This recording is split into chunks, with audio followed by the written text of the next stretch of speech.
Muito bom dia a todos, a todas que estão acompanhando aqui mais uma live do canal Ciências Sociais em Diálogo. É uma alegria muito grande hoje poder estar recebendo a Júlia Abdala. Júlia Abdala é socióloga especializada em estudos de gênero e raça, interseccionalidade e feminismos, com doutorado pela Universidade Estadual de Campinas e estágio de pesquisa na Brown University. Seu trabalho sobre os feminismos negros contemporâneos no Brasil recebeu menção honrosa no Prêmio CAPES de Tese e foi publicado com o título Feminismos Negros e Interseccionalidade, Alianças, Encontros e Margens, pela editora Fino Traço, em 2023. Atualmente é pesquisadora do projeto Medição dos Usos do Tempo, no IPEA. Júlia, é uma alegria muito grande ter você aqui com a gente. Seja bem-vinda à nossa live. Bom dia, é um prazer enorme estar aqui, né? Queria agradecer esse convite e essa possibilidade de conversar com vocês sobre essa questão, né? Que eu tenho articulado uma agenda de pesquisa em torno desde o doutorado e de estar aqui com esse colega querido, que é o Henrico. Enfim, espero que seja muito bom. Ah, que ótimo.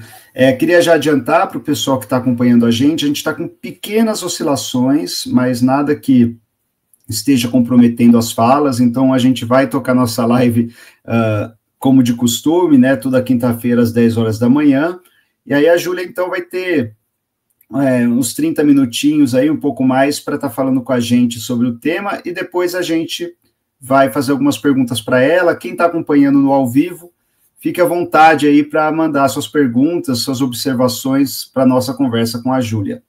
Júlia, por favor, a palavra é sua.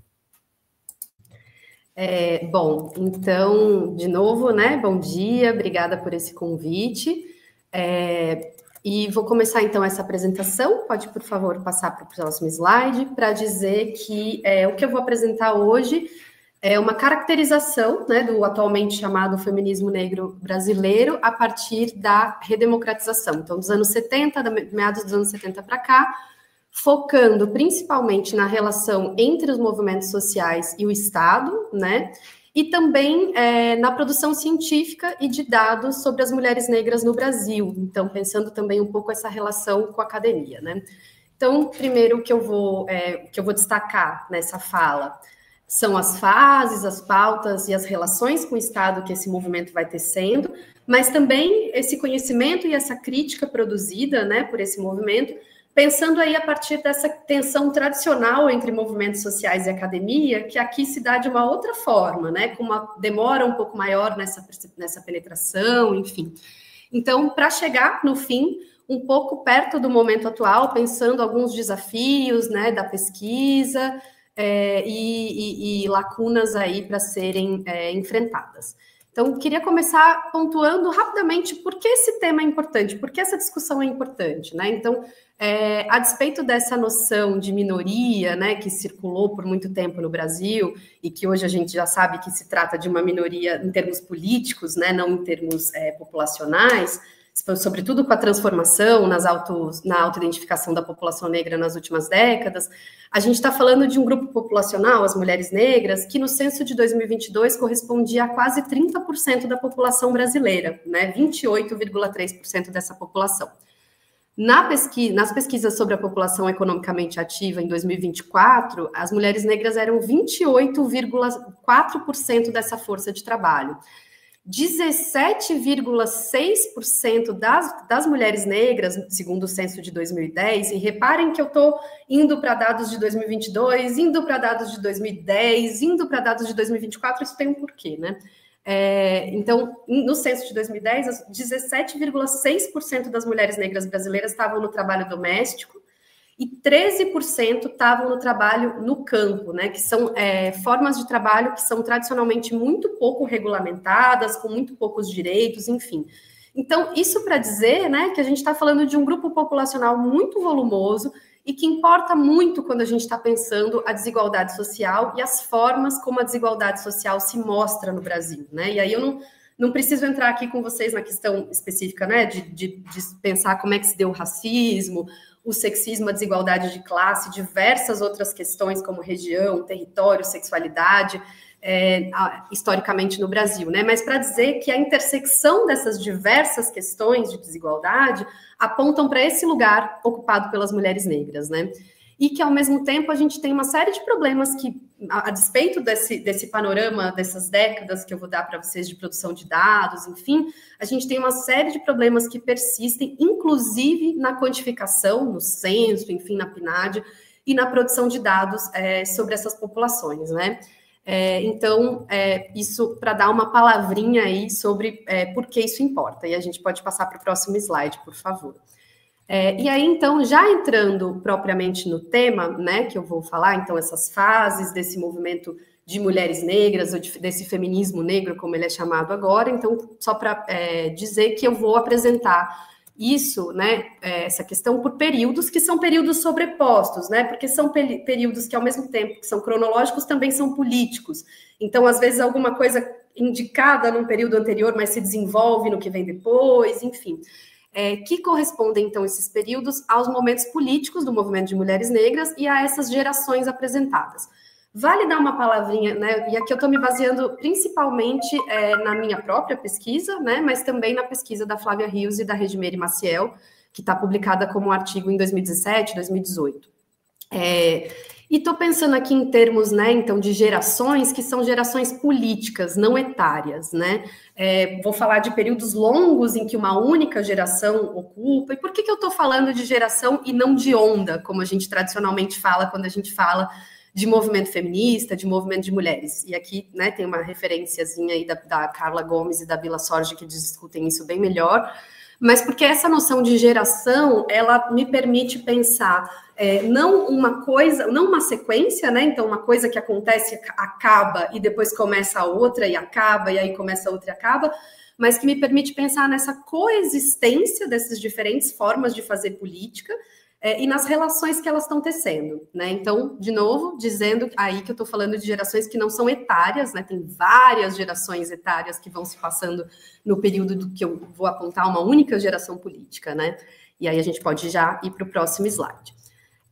Um primeiro momento aí, então, é esse momento das décadas de 70 à década de 80, né, meados da década de 70. Muito brevemente vou falar dos contextos, só para situar, mas, enfim, a gente pode discutir isso melhor se for necessário depois. Então, só para dizer que aqui a gente está falando desse contexto da ditadura, da distensão da ditadura militar, né, início dessa distensão, e da década internacional da mulher da ONU. Um contexto que vai provocar a reorganização de diversos movimentos sociais, dentre eles o movimento de mulheres negras, que é essa sigla que eu botei aí para facilitar um pouquinho. No movimento de mulheres negras, como em outros movimentos, a gente está falando de um momento de formação de coletivos, né, então formatos relativamente simples, não necessariamente com um projeto de poder específico, e muitas vezes organizados como grupos de discussão, enfim, né? E coletivos que se entendem como autônomos, ou seja, como separados de outros movimentos, movimento negro, feminista, partido político, que vão estar se formando aí. Claro que se eu for pensar em referências desse período, como a Benedita da Silva ou a Lélia Gonzalez, a gente vai ver que essas mulheres estão no movimento negro, estão no movimento comunitário, de favelas, enfim, estão nos partidos políticos, mas o que eu estou querendo dizer aqui é que o movimento de mulheres negras, essa organização vai começar a se autonomizar. E ela vai se autonomizar primeiro para transformar o entendimento das mulheres negras nesses espaços, né? Então, para criar essa noção, né, das mulheres negras enquanto sujeitos políticos nesses espaços. Então, o que é ser negro enquanto sendo mulher, né? E o que é ser mulher enquanto sendo negra, né? Para a formação dessas próprias ativistas, dessas próprias mulheres enquanto ativistas políticas e também para a inserção dessas pautas que elas estão desenvolvendo nesse momento. E que pautas são essas? Nesse momento, a gente pode pensar nessas pautas a partir dessa noção de especificidades das mulheres negras, né? Então, aqui a gente já começa, estou pensando nos vocabulários próprios de cada época, certo? Então, aqui a gente já começa a ter alguns vocabulários, alguns termos, né, algumas linguagens para aquilo que a gente vai depois entender como interseccionalidade, né? Então, a gente vai ver a dupla e a tripla opressão, a superexploração, enfim. E essas questões, dessas especificidades, vão se desdobrar em diferentes esferas aí, espaços da vida, né? Então, no trabalho, a questão do trabalho doméstico é muito forte nesse momento, né? De como a libertação das mulheres brancas está se dando às custas do trabalho explorado das mulheres negras, da passagem da escravidão e do trabalho livre para o momento contemporâneo ali, né? Para a década de 60, 70, enfim...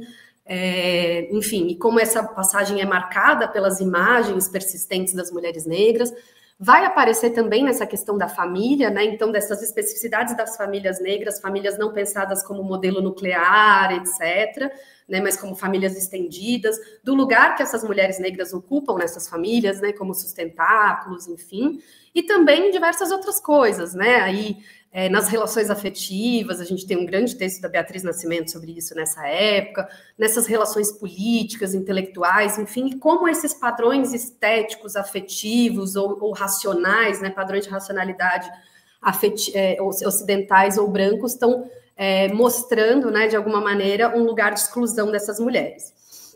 Em termos de produção de conhecimento, a gente vai ter aqui, né, todas essas questões elas vão ser encontradas no ativismo, mas também nessa produção intelectual, que vai se dar principalmente nessa imprensa alternativa, mas também na academia, assim, pontualmente, né? A gente tem a Lélia Gonzalez ali, a gente tem a Beatriz Nascimento, que estão circulando entre esses espaços, né? O que a gente vai ter de forma geral nesse período são análises super abrangentes, então pensando todas essas questões, né, entrelaçadas, trabalho, família, enfim, constituídas a partir dos dados que existem, que são escassos, né? Então, uma questão que é pontuada aí várias vezes, né? Pensando no censo da década de 60, enfim, como as pesquisas têm intervalos, às vezes elas param de acontecer, às vezes elas mudam as categorias que identificam raça, como é impossível muitas vezes desagregar esses dados.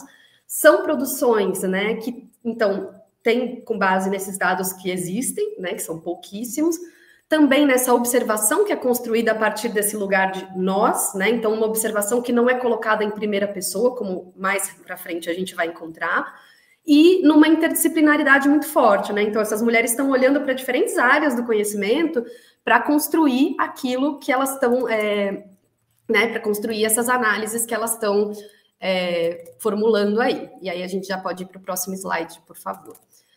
No período seguinte, né, que aí, como eu disse, converge um pouco, né, de 1980 a 1995, a gente tem como contexto essa transição democrática, e de fato, né, e o centenário da abolição, em 1988, que vai mobilizar muitos movimentos negros, os movimentos de mulheres negras. De forma geral, o que a gente tem aqui são processos de institucionalização desse movimento de mulheres negras, tanto no sentido interno, né, no sentido de busca de autonomia, de articulação nacional, mas também na relação com o Estado e na sua forma de atuação. E aí um ponto central nisso vão ser os encontros que vão acontecendo, tanto encontros feministas, como esse de 85, de 87, são encontros feministas em que as mulheres negras se inserem, em que acontecem uma série de conflitos e que vão pressionando e possibilitando, de alguma maneira, essa articulação autônoma. Como, né, então, tanto nesses encontros feministas, como em 1988 e depois diversos outros, a gente tem aí o primeiro encontro nacional de mulheres negras, né, que é um encontro super grande, vai acontecer no estado do Rio de Janeiro, em Valença, que vai juntar mulheres de todas as regiões, de diversos movimentos sociais e grupos políticos, e que vai ter como questão central essa formação dessa pauta própria, né, dessas mulheres negras. Então, a gente tem nesse encontro, por exemplo, 15 grupos de discussão, que são todos nomeados Mulheres Negras e Educação, Legislação, Sexualidade, Arte e Cultura, etc., né? Então, essa tentativa, esse esforço de constituição dessa pauta própria, né, desse referencial próprio. E com isso, vale pontuar, né, que a gente começa a ter um processo, algo que eu vou chamar mais atenção adiante, um processo de aprendizado institucional, né, na formação desses encontros, na busca de recursos, na organização dessas coisas, esses movimentos vão tendo um aprendizado institucional próprio, né, que tem a sua própria trajetória, se comparado aos outros movimentos com os quais elas estão dialogando, né? No sentido das relações com o Estado, por outro lado, a gente tem nesse período mais estendido dois movimentos que estão acontecendo. Primeiro, a gente tem um movimento de disputa por recursos e espaços estatais, né? Então, um exemplo aí é o Coletivo de Mulheres Negras de São Paulo, de 1983, que está disputando um espaço para as mulheres negras nos conselhos de condição da condição feminina, né? E aí, de novo, né, outro processo de aprendizado institucional que vai se dar nessas disputas. Mas depois, principalmente a partir da eleição do Collor, né, o que a gente vai ter é o fechamento desse Estado Nacional aos movimentos sociais e aí o início de um processo que a Flávia Rios vai chamar de institucionalização pública não estatal. É importante pontuar, eu vou citar esse texto da Flávia Rios várias vezes. Ela está falando nesse texto do movimento negro, mas é um argumento que eu considero que é extensível ao movimento de mulheres negras, nesse sentido, né, dos processos de institucionalização. E o que a Flávia Rios está chamando dessa institucionalização pública não estatal? Primeiro, a proliferação de organizações na sociedade civil, né, das ONGs, a profissionalização das lideranças, a especialização dessas associações e a intensificação desse apoio internacional das fundações, dos organismos multilaterais. Então, aqui a gente tem um momento de formação das organizações da sociedade civil que vão dominar, principalmente no Sul, Sudeste, que vão dominar a cena desse movimento de mulheres negras. Então, a gente tem, por exemplo, né, o Crioula, que é formado em 85 no Rio de Janeiro, está aí até hoje. O Maria Mulher, formado em 87 em Porto Alegre, também está aí até hoje. E o Gueledés, né, que todo mundo conhece, em 88 em São Paulo, que também está aí até hoje. E essas ONGs, elas vão se constituir como importantes agentes institucionais, né, vão ter a participação de várias intelectuais do movimento de mulheres negras, e, muito importante, como redutos de produção de conhecimento político especializado. Um exemplo super interessante aqui são os cadernos Gueledés, né, que foram lançados 5 números, de 88 a 95, se eu não me engano, cada um deles, né, com um tema formulado a partir das discussões do movimento, cada um deles tem 3 a 6 textos curtos que são nesse modelo de discussão e oficina, enfim, e que vão ter, por exemplo, vão trazer alguns dos temas de destaque que vão extrapolar mesmo esse espaço das ONGs que estão circulando nesses movimentos de forma mais ampla, né? Então, no caso aí principalmente dessa década, mas em outros momentos também, a questão da saúde, né? Que o Gueledés dedica um caderno inteiro para isso, para pensar essa questão a partir de uma discussão ampla que vai correlacionar com condições sociais em geral, com a formação dos médicos, enfim, e que vai estar super relacionada com esse processo político que esse movimento está vivendo, né? Então, por exemplo, ao mesmo tempo que o Gueledés está publicando esses textos, e aí vale pontuar, né, que a Sueli Carneiro e a Teresa Santos vão fazer um documento, vão condensar uma série de dados que elas estão praticamente tirando da manga, né, porque os dados não são desagregados por raça, então elas vão fazer pesquisas, elas vão complementar, enfim. Ao mesmo tempo em que isso está acontecendo, em 1994, por exemplo, a gente tem um Seminário Nacional das Mulheres Negras, organizado pelo Gueledés também, que vai ser o primeiro momento em que o movimento de mulheres negras vai emitir uma posição que antagoniza ao mesmo tempo com o movimento negro e com o movimento feminista, porque vai declarar uma demanda por liberdade reprodutiva, né? Então, pensando aí a questão da esterilização, tarará, mas também condições de vida, serviços de saúde e planejamento familiar. Então, vai antagonizar, primeiro, com o movimento negro, que defendia nessa época que qualquer forma de controle de natalidade era um instrumento do genocídio da população negra pelo Estado, e também com o movimento feminista, que queria a desregulamentação das práticas de controle de natalidade. Então, para a gente ver como essa produção de conhecimento está conectada com esses processos políticos que estão acontecendo. E ela vai ser uma das questões centrais na saúde, nessa produção de conhecimento da época, que vai ser voltada para essa produção de dados incipientes aí, né? E também para avaliações desses processos políticos, desses encontros, dessas formações. E aí a gente já pode ir para o próximo slide. Então, né, o contexto que a gente tem a partir de 1995 a 2010, mais ou menos, né, um contexto estendido, já é um outro contexto, marcado aí pelo início. Em 95 a gente tem a Conferência de Pequim, né, da mulher, que vai ser um momento especial também aí para essa formação desse movimento de mulheres negras, que consegue inserir a sua pauta, a pauta racializada dentro dessa questão.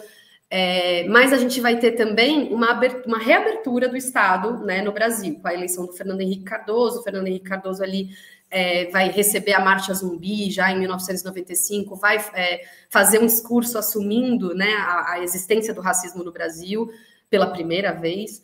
E também, né, vai criar aí um grupo de trabalho interministerial que vai ser responsável pela primeira concepção de ações afirmativas endossada pelo Estado. Então, de 1995 até 2010, então considerando Fernando Henrique Cardoso e esse ciclo petista, essa primeira fase do ciclo petista, a gente tem esse movimento de institucionalização pública estatal, ou seja, de desenvolvimento de órgãos, leis, secretarias, políticas, enfim, de uma série de coisas que vão garantir o avanço dessas pautas do movimento dentro do Estado. E aí eu estou me referindo, então, desde essa primeira formulação dessa política de ações afirmativas, né, dessa noção de ações afirmativas no grupo de trabalho interministerial formado pelo Fernando Henrique Cardoso, até a política de cotas efetivamente implementada em 2012 pelo STF. Então, aí no meio a gente tem formação de secretaria, a gente tem política integral de saúde integral da população negra, a gente tem política de cotas que está acontecendo em nível estadual, a gente tem a lei do trabalho doméstico que está tramitando, a gente tem uma série de coisas que vão demorar quase uma década para efetivamente serem institucionalizadas, mas que estão no debate desde o início desse processo, né? Um marco especial desse período é a Conferência de Durban, né, em 2001, do racismo, né, intolerâncias correlatas. Durban foi uma inflexão no tratamento do racismo no Brasil, porque compromete o Estado brasileiro com políticas efetivas de reparação. Lembram que eu estava pontuando a questão do aprendizado institucional que essas mulheres negras estão tendo ao longo dessas disputas com o movimento feminista, dessas disputas com o Estado?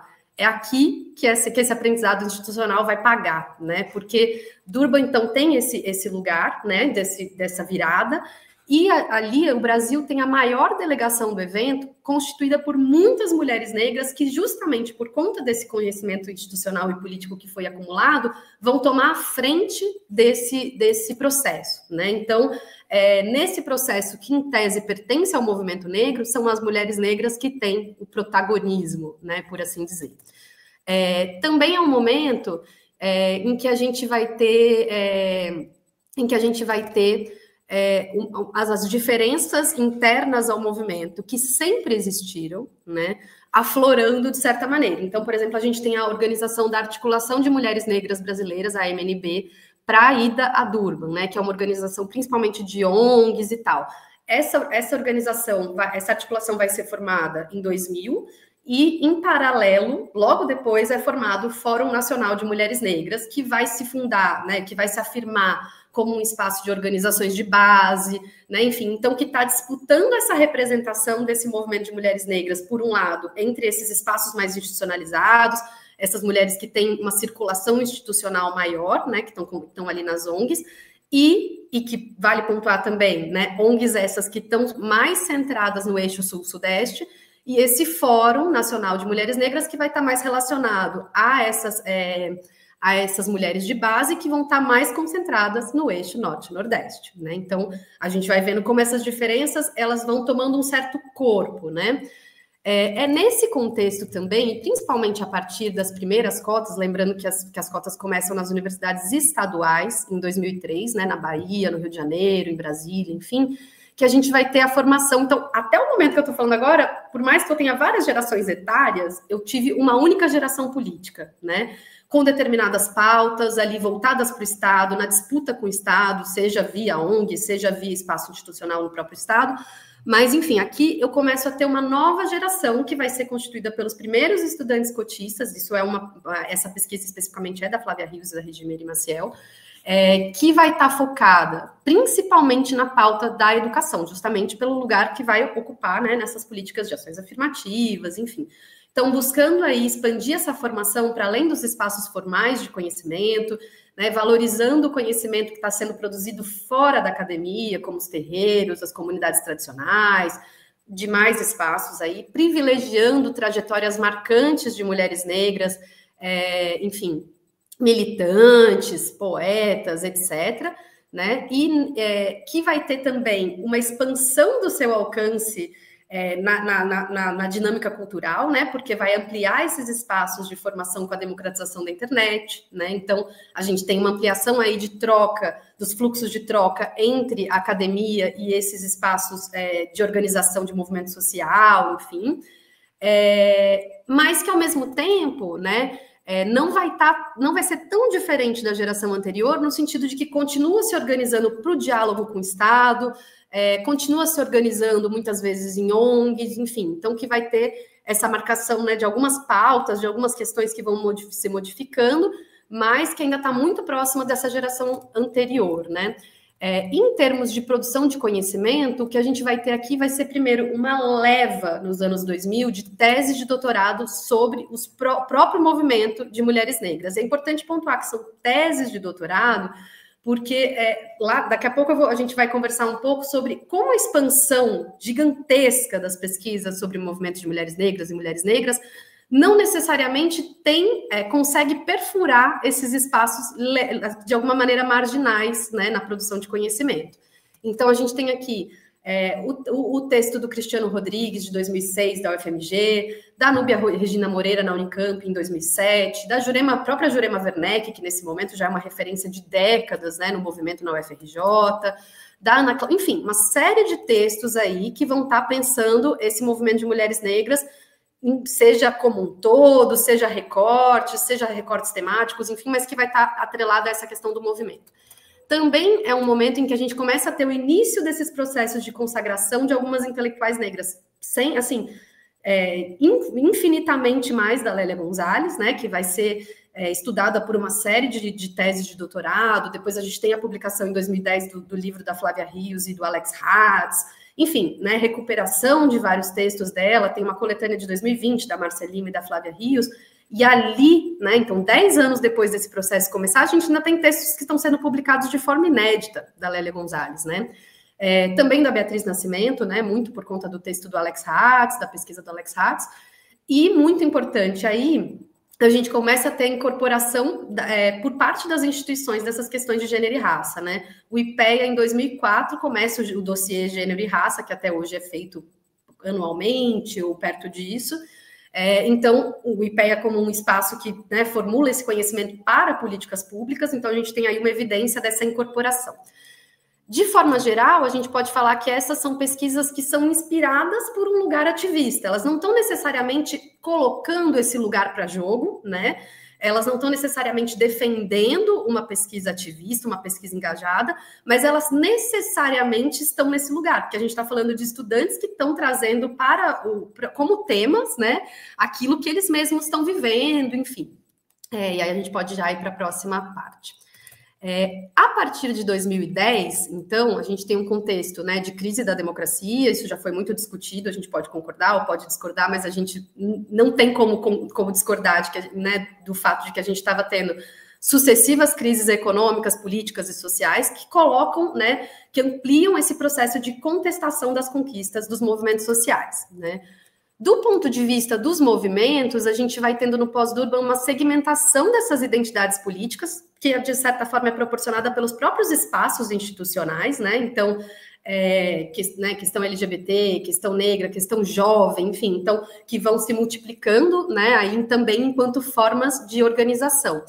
E que de forma comum, né, vão ter a rejeição a essa institucionalização, vou falar um pouquinho mais disso em breve, então a essa aproximação do Estado e a esses repertórios ditos tradicionais de interação e representação na política. E é nesse contexto que a gente vai ter uma nova geração ativista, que aí sim vai ter muitas diferenças dessas que as precederam. E aí a gente já pode também ir para o próximo slide.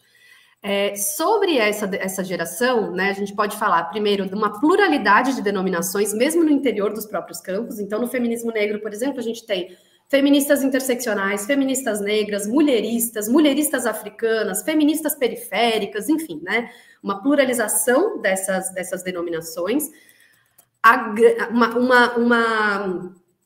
Enfim, aí sim a organização online vai tomar muita força. Muitas vezes a organização dessas ativistas é exclusivamente online, né? Muitas vezes não todas, né? Então a gente tem aí blogueiras, youtubers, enfim, meninas no Instagram, enfim, que vão se tornar referências do feminismo negro, né, nesse plano cultural. Então, uma grande repercussão aí nesse plano cultural. Basta a gente lembrar, por exemplo, da Djamila Ribeiro, dizendo que tem uma entrevista dela super interessante em que ela fala que, considerando quanto a mídia tradicional ignora as mulheres negras, a internet dá um lugar para que elas possam existir, né? Então, essa é uma fala forte que mostra um pouco desse processo, né?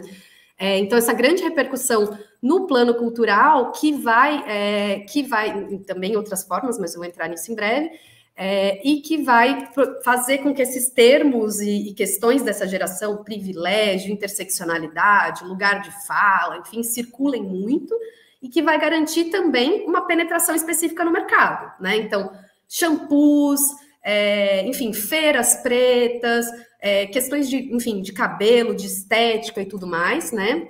E eu já vou voltar nisso, porque acho que isso é um ponto bem importante, mas para dizer, né, que essas pautas que estão circulando aqui, afetividade, colorismo, estética, autocuidado, sexualidade, a própria interseccionalidade, né, que elas estão circulando com novos enfoques. Não é que essas pautas não existissem, mas elas tinham outro lugar, né? Para dar alguns exemplos. Se a gente pensar, por exemplo, na questão da estética, né? A gente tem aí uma colega de vocês, a Gleice Silva, na Unesp de Marília, que trabalhou muito com isso, já vou voltar no trabalho dela, que é incrível, e que vai falar sobre a politização das demandas de estética nos anos 80, né? Com o Black's Beauty e tudo mais, e agora, né? Então, os diferentes lugares que essas questões vão tomar. A questão do cuidado, né? Eu estou no processo de publicação com uma colega de um artigo falando sobre essa transição nos anos 80 do trabalho doméstico e de cuidados como central ao movimento de mulheres negras, que vai se transformar nesse discurso do autocuidado no feminismo negro contemporâneo, né? Então, esses temas, eles estão ali presentes, mas se transformando, né? Eles estão relacionados.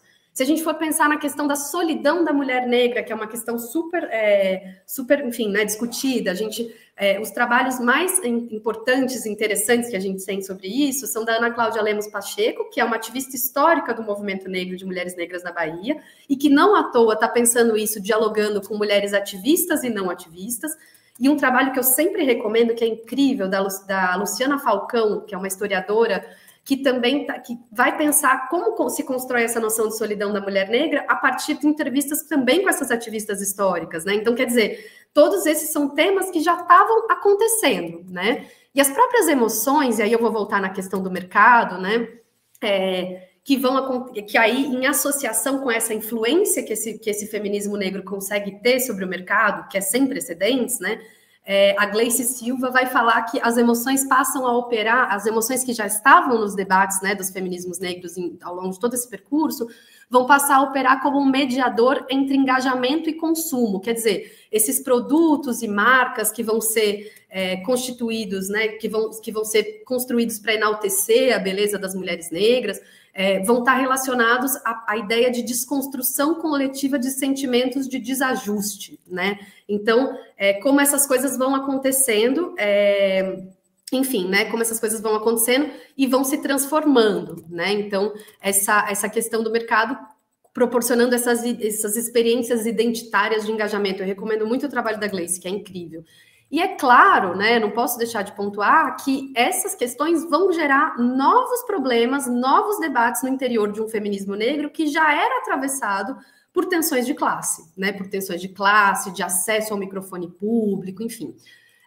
Um outro ponto super importante que eu já mencionei anteriormente, mas enfim, entra aqui também, essa questão da organização com formas não institucionalizadas, né? E aí a gente pode pensar 3 aspectos aí, só para pontuar isso. Primeiro, esses movimentos que a gente tem tratado como ocupação da política, né? Então, mandatas coletivas, enfim, né? Rejeição dessa política institucional da sua forma tradicional, mas o que não significa se ausentar, né, dessa política institucional. Então, essa ocupação da política, e que muitas vezes, e eu quero pontuar isso para um ponto que eu quero levar lá no fim, que muitas vezes vai reforçar o capital político de lideranças históricas, né, como a Benedita da Silva, como, enfim. A organização, um outro ponto interessante para essas formas não institucionalizadas, né, e aí pensando nesse coletivo mais amplo, As marchas, né? A gente teve uma marcha em 2015 que foi gigantesca, que estava ali no meu primeiro slide a foto. As marchas pensadas como espaços possíveis de articulação desse feminismo negro, ou seja, possíveis no sentido de que podem abrigar a imensa diversidade de pautas e de questões que estão colocadas ali. Então, não se trata mais de a marcha, né? Ela faz uma série de espaços de discussão. A gente vai ter outra esse ano. Uma série de espaços de discussão, faz manifestos longuíssimos, quer dizer, não dá mais para pensar numa pauta única, porque a gente está falando de hip hop, quilombolas, jovens urbanas, enfim, de uma multiplicidade de coisas. E também, aí no plano mais concentrado, né, dessa própria geração, os festivais, os slams, os saraus, as feiras, enfim, formas não institucionalizadas de provocar encontros aí. E, enfim, né, e como eu disse, que vão gerar também tensões. E aí a gente já pode ir para o último, não, quase último slide. Do ponto de vista da pesquisa, né, e aí, nesses anos 2010, evidente que eu não tenho como dar conta de tudo que está acontecendo nesse momento agora, né, então são só algumas pontuações de algumas tendências. Precisaria fazer um outro trabalho só para ver tudo o que está acontecendo, porque agora a gente tem... para vocês terem uma ideia, em 2014 tem uma revisão bibliográfica publicada sobre mulheres negras a partir do repositório da CAPES. E essa pesquisa identifica 800 resultados, sem triagem. Se a gente entrar hoje na base no repositório da CAPES, e eu posso falar porque eu fiz isso mais ou menos um mês atrás, e botar essa mesma coisa, a gente vai ter mais de 5 mil resultados. Então, né, demandaria uma pesquisa própria para acompanhar isso. De qualquer maneira, eu acho que a gente pode falar de algumas tendências, né? Primeiro, algumas pesquisas para revisitar e atualizar esse percurso do feminismo negro, do movimento de mulheres negras no Brasil. Enfim, várias delas muito interessantes. Um aprofundamento desses processos, né, de consagração das intelectuais negras, enfim, Lélia Gonzalez, Beatriz Nascimento, mas também processos que vão avançar para fora desse eixo sul-sudeste, para outras questões. Então, Ângela Figueiredo, né, da Bahia, que abriu a Unpox, acho que há 2 anos atrás, a Zélia Amador de Deus, ali do Norte, enfim, uma série de outras mulheres que estão nesses processos de consagração atualmente. A gente pode falar também, né, essas traduções de clássicos como Angela Davis, que começaram a acontecer bastante, né, nessa última década. Então, por exemplo, se a gente pensar no clássico maior da Angela Davis ali, o Mulheres, Raça e Classe, esse é um livro de 1981, e ele foi traduzido no Brasil em 2016, né, então, e junto com uma leva de outros, Patrícia Hill Collins, Bell Hooks, enfim. E também, aí sim, o crescimento de uma pesquisa ativista com novas orientações metodológicas para interação com as comunidades e com os grupos pesquisados. E aí a gente vai ver, por exemplo, a escrevivência, né, cresce, explode enquanto um método, né, informação aí de pesquisa, a ideia de lugar de fala também orientando essas pesquisas, enfim, mas então esse lugar ativista efetivamente assumido, né, que na geração anterior a gente tinha isso, estava colocado ali no subtexto, né, a necessidade de justificar por que aquela pesquisa é importante, que não necessariamente passava por uma justificação ativista, mas, pelo contrário, né, trazia esses debates, tentava fazer com que esses debates se encaixassem no cânone nos cânones das humanidades, das ciências sociais. Aqui não, aqui a gente tem uma pesquisa que se afirma, de certa maneira, a partir dessas próprias referências. E, claro, isso está em processo de construção, e se a gente poderia dizer alguma coisa é que talvez careça de um pouco mais de diálogo com os cânones, nesse sentido, né, até para ressignificá-los. Mas que, de forma geral, o que a gente vai ter como resultado dessa pesquisa específica ativista, né, é um lugar marginal, né, de boa parte dessas pesquisas. Do que eu estou falando? A gente vai encontrá-las em repositórios e não em bases de artigos, como a Cielo, etc., ou em revistas de maior circulação, né, as revistas dos estratos mais altos, geralmente feitas, né, realizadas por pessoas que estão em diferentes estágios da formação acadêmica, então que às vezes não tem nem os requisitos necessários para publicar nessas revistas A1, A2, enfim, ou que estão em universidades periféricas, né, então, né, em universidades dos últimos anos, e, consequentemente, com isso, a gente vai ter também uma série de premiações e de bolsas que vão sendo lançadas aí, como os prêmios Lélia Gonzalez e Luísa Bairros da Unpox, enfim, para trazer essas questões para o debate mais amplamente. E aí a gente pode finalmente ir para o último slide, em que eu quero só apontar algumas questões aqui de conclusão, né? Então, onde estamos a partir dessas tendências e o que ainda carece muito, né? Primeiro, a despeito de décadas e décadas e décadas de produção, os dados sobre as mulheres negras ainda precisam de muito aprimoramento, né? Se eu fosse falar só exclusivamente dessa pesquisa do IPEA que eu estou pensando, né, e que eu estou trabalhando, e como a gente tem pensado os dados que o IBGE produz, que o censo produz, a gente vai pensar, por exemplo, né, algumas questões. Como as pesquisas institucionais alcançam determinados territórios, né? Favelas, territórios, muitas vezes elas não alcançam territórios em que essas mulheres estão sobre-representadas, né? Os horários de coleta muitas vezes interferem, né? Então, os horários das coletas muitas vezes vão tirar a possibilidade de entrevistar essas mulheres que têm horários de trabalho menos convencionais, aí pensando no trabalho doméstico, enfim. Enfim, a postura dos entrevistadores, os diferentes marcadores sociais, até mesmo as percepções quanto às categorias, né, que constituem essas pesquisas, que encaixam ou não encaixam determinadas experiências. Então, isso é um ponto, né, a necessidade de estudos específicos pensando essa produção de dados. Um segundo ponto diz respeito aos construtos teóricos e metodológicos desse feminismo negro, né? E aí a gente pode pensar, por exemplo, a interseccionalidade, que talvez seja esse instrumento teórico-metodológico do feminismo negro que foi mais incorporado em outros campos de pesquisas e nas políticas públicas, né? O que a gente vê nos últimos anos, infelizmente eu não tenho tempo para falar muito sobre isso, adoraria, mas assim, pontuando, né? A gente vê que tem um aprofundamento, né, em alguns sentidos, então a gente consegue desagregar alguns dados já, fazer algumas coisas, mas, ao mesmo tempo, que em termos de genealogia, de discussão da constituição desse conceito, ou desse construto teórico, que essas genealogias quase sempre repetem os mesmos textos, que quase sempre são estrangeiros, ou seja, falta aí avançar nos debates, no debate sobre como esse conceito foi construído a partir das próprias práticas intelectuais e políticas dessas mulheres negras brasileiras, né? Porque isso estava acontecendo nos movimentos. Um exemplo importante aqui, né? Geralmente, quando se faz uma crítica da noção de interseccionalidade, essa crítica passa pelo lugar de que a interseccionalidade não ajuda a pensar classe. Agora, na obra da Lélia Gonzalez, a gente tem um arsenal riquíssimo para pensar classe com essas sobreposições, com essas intersecções. Então, carece desses estudos, né? De ver como é que essas ideias foram se formulando no próprio feminismo negro brasileiro, né?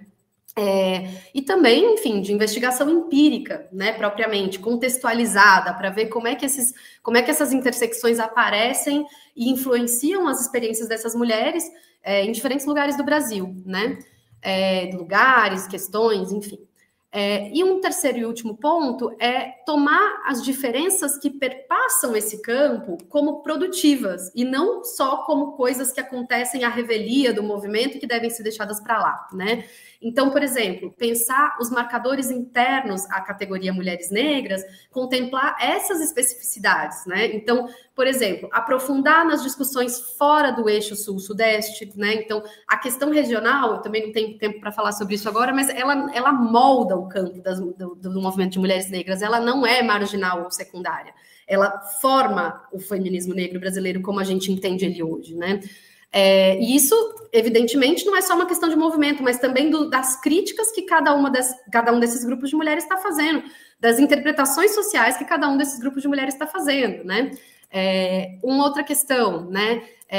Pensar esses feminismos negros brasileiros como campos que são formados a partir de interações transnacionais, né? De fluxos transnacionais. Então, pensar as circulações dessas mulheres, as viagens, as correspondências, as traduções, enfim, como, historicamente, não estou falando de hoje, desde o início desse momento que eu estou comentando com vocês, como essas viagens, traduções, enfim, formaram o capital político e o pensamento dessas intelectuais, dessas ativistas, e como elas também contribuíram para esse pensamento afrodiaspórico fora do Brasil, né? Que é uma coisa que a gente já pensou muito em relação ao movimento negro e não pensou tanto em relação ao movimento das mulheres negras.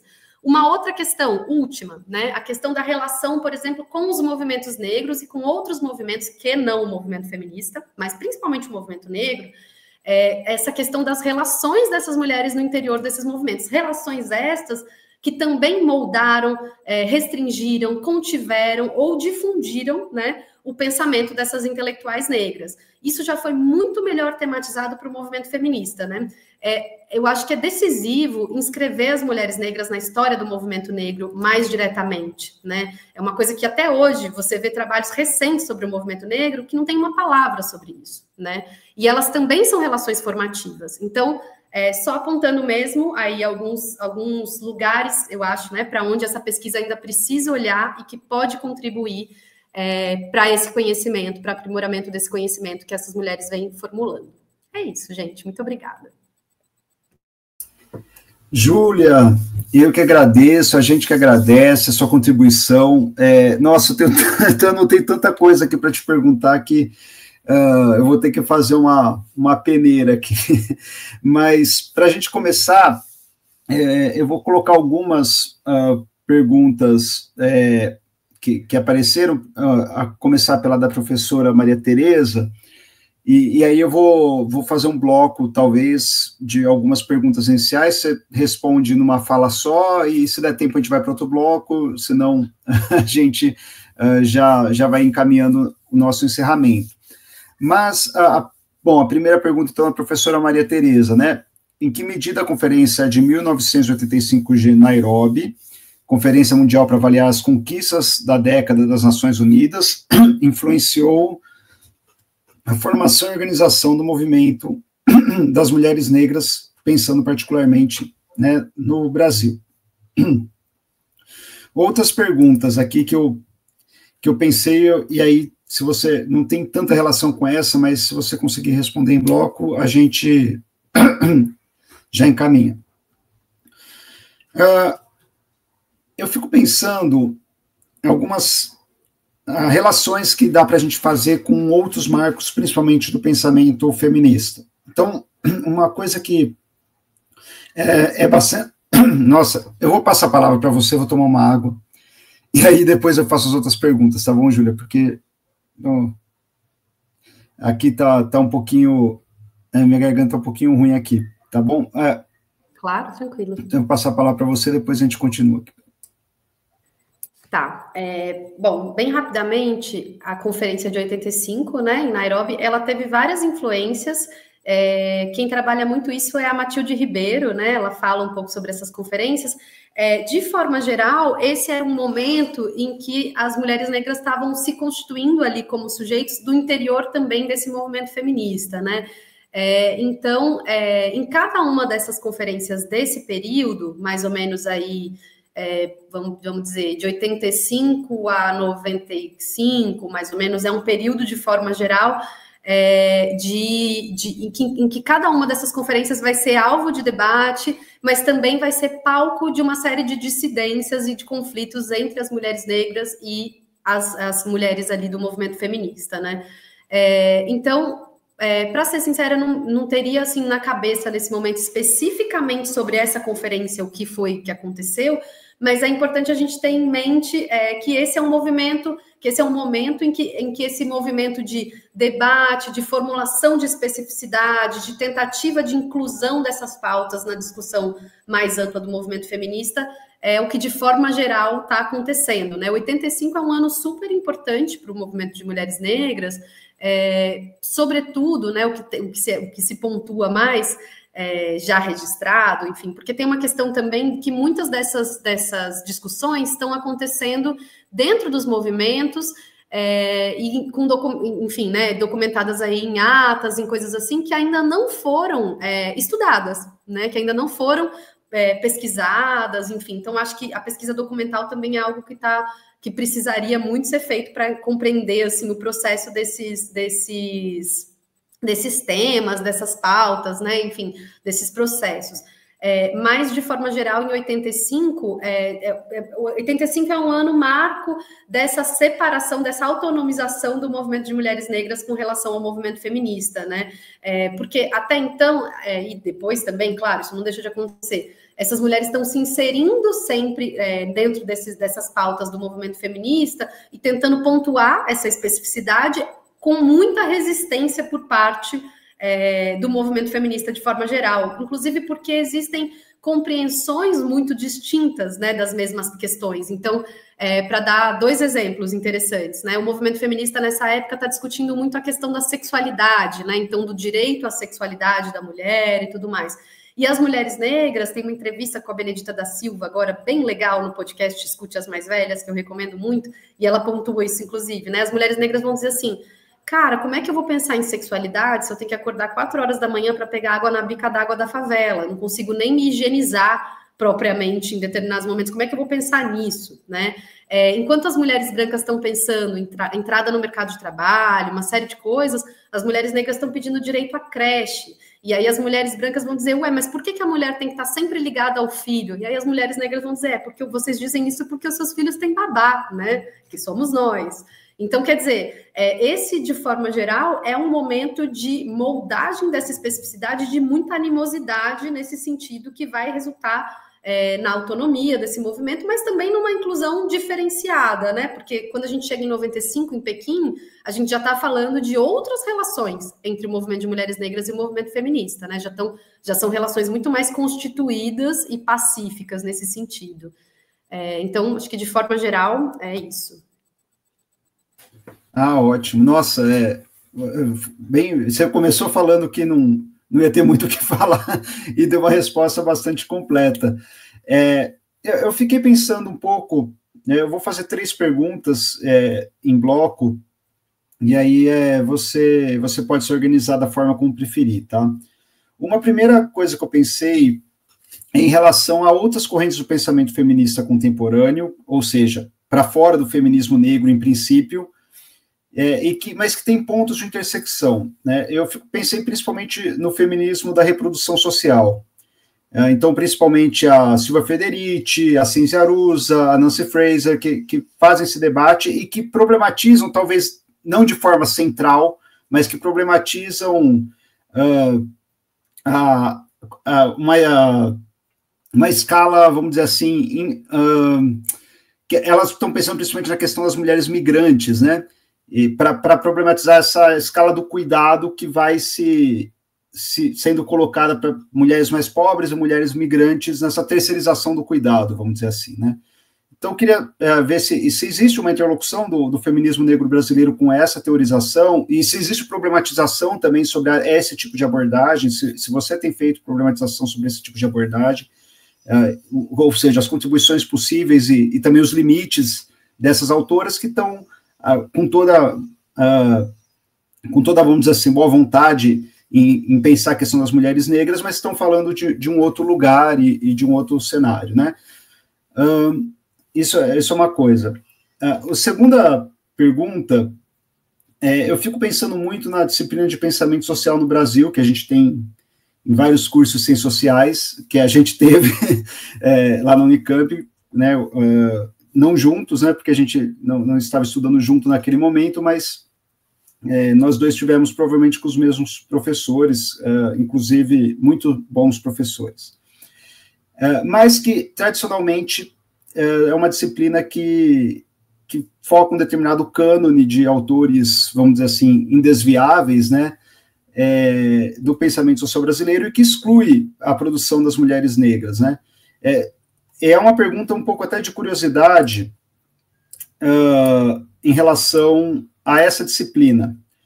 Se vocês têm observado, se tem sido contemplado pela observação de vocês alguma nuance, alguma abertura maior dessa disciplina, e o que vocês acham que pode ser reformado, ou quais os caminhos que podem ser ampliados. Eu digo isso porque eu já cheguei a lecionar essa disciplina, uma disciplina que eu gosto, tenho tentado abrigar mais o pensamento feminista negro nessa disciplina, mas eu acho que no cenário geral é algo que ainda está muito defasado, os currículos de pensamento social no Brasil. Mas se você puder fazer um comentário sobre isso, também seria interessante.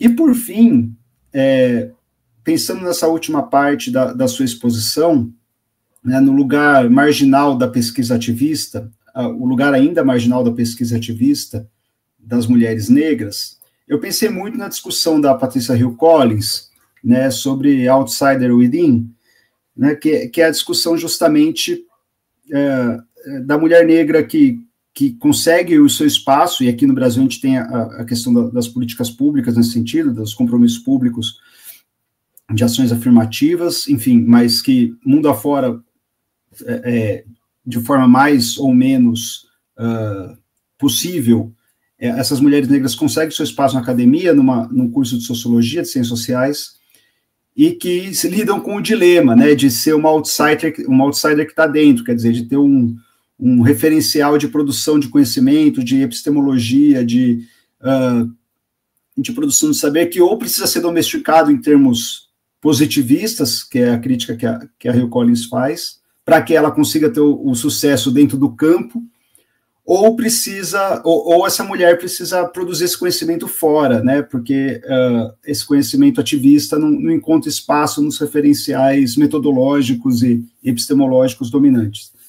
Enfim, isso tudo para contextualizar uma pergunta, se a pesquisa que vocês estão fazendo tem tentado contemplar também essas mudanças do lugar da mulher negra na universidade, ou se tem visto alguma mudança nesse ponto, não só no conhecimento produzido, mas na experiência da pesquisadora negra. Mas, enfim, ainda que não seja um tópico dentro do escopo do projeto de pesquisa atual, se você tem observado alguma coisa nesse sentido.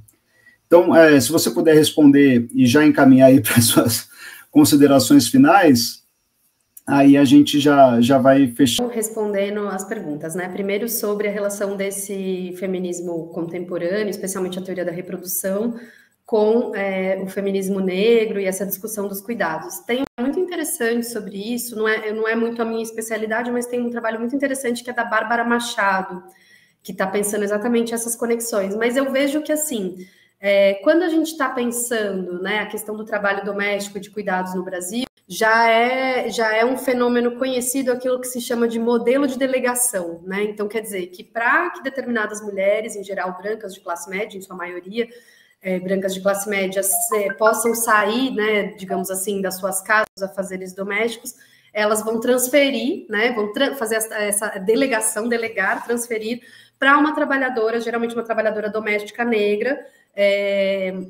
enfim, né, que vai realizar essas funções para ela, e geralmente também com remuneração e formalização duvidosas, né, pelo menos, precárias e duvidosas. E eu vejo que isso tem é interessante pensar, né, isso em relação com a cadeia global de cuidados, né, que a Fraser, enfim, outras dessas autoras estão pensando também. Então, a gente tem dá para pensar isso como uma escala, né, a gente tem essa delegação dessas mulheres brancas para essas mulheres negras.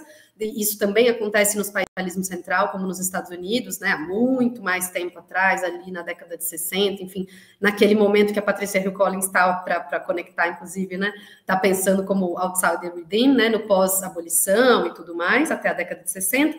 Num primeiro momento vai ser transferido para essas trabalhadoras negras, e depois, à medida em que essas próprias trabalhadoras vão se estabelecendo como sujeitos de direitos e tudo mais, vai ser transferido para essas trabalhadoras migrantes, né? E aí chegando no que a gente chama de uma cadeia de cuidados.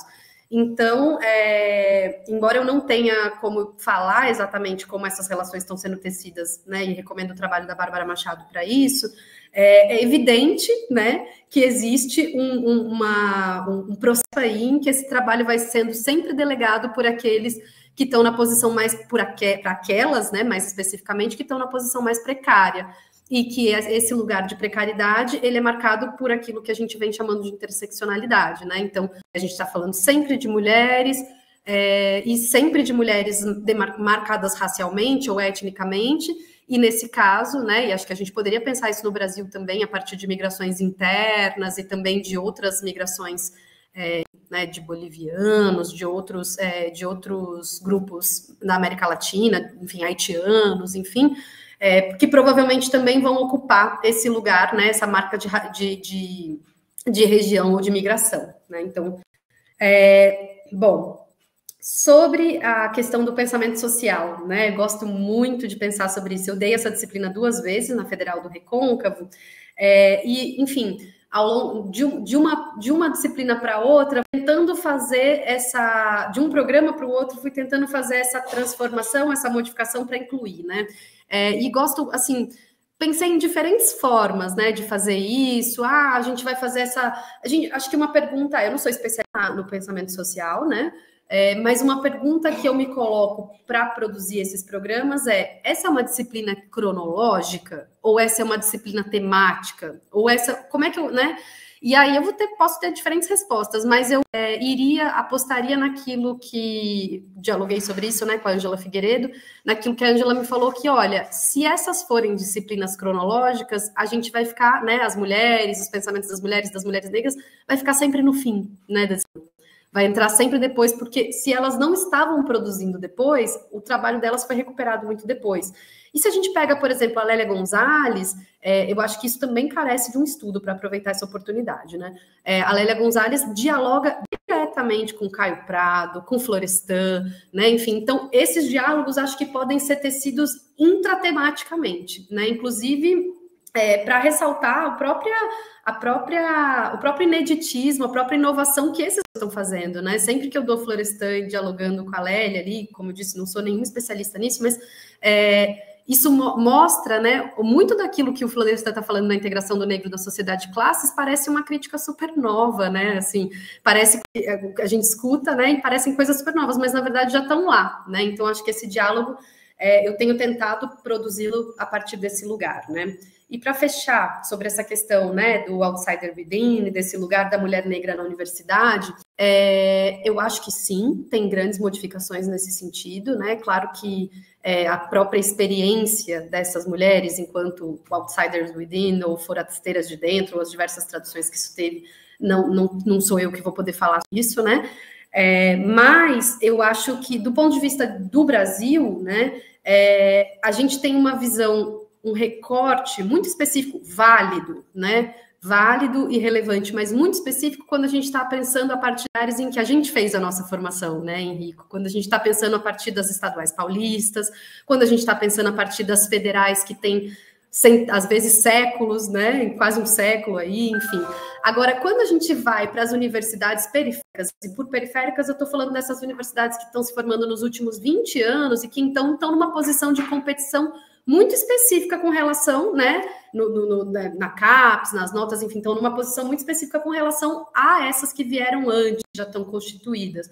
A gente tem um outro cenário, né, um cenário que é muito mais negro, um cenário que é muito mais feminino, né, e que tem produzido pesquisas muito interessantes. E o que eu, pessoalmente, né, o que eu tenho sentido muito sobre isso é a carência desse diálogo, de como esse diálogo entre esses dois polos da pode ser feita, né? Então, como é que a gente põe essa produção das universidades periféricas para dialogar com o que a gente está fazendo nas estaduais paulistas, nas universidades federais como a UFRJ, a UFPE, enfim, outras universidades de muito tempo, né? E como é que a gente também olha para aquilo que elas estão fazendo, porque é esperado, né, que essas pesquisas demorem para se canonizar, mas isso é parte de um trabalho do próprio sistema universitário também, né? Então, acho que é isso, esse diálogo seria...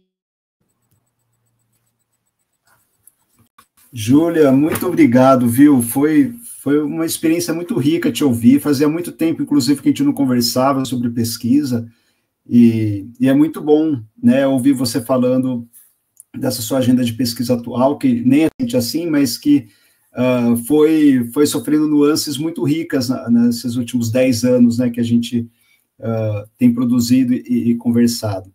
Então, agradeço muito a presença da Júlia aqui com a gente, foi um aprendizado muito grande que estava aqui acompanhando, o pessoal que ainda vai assistir a gravação.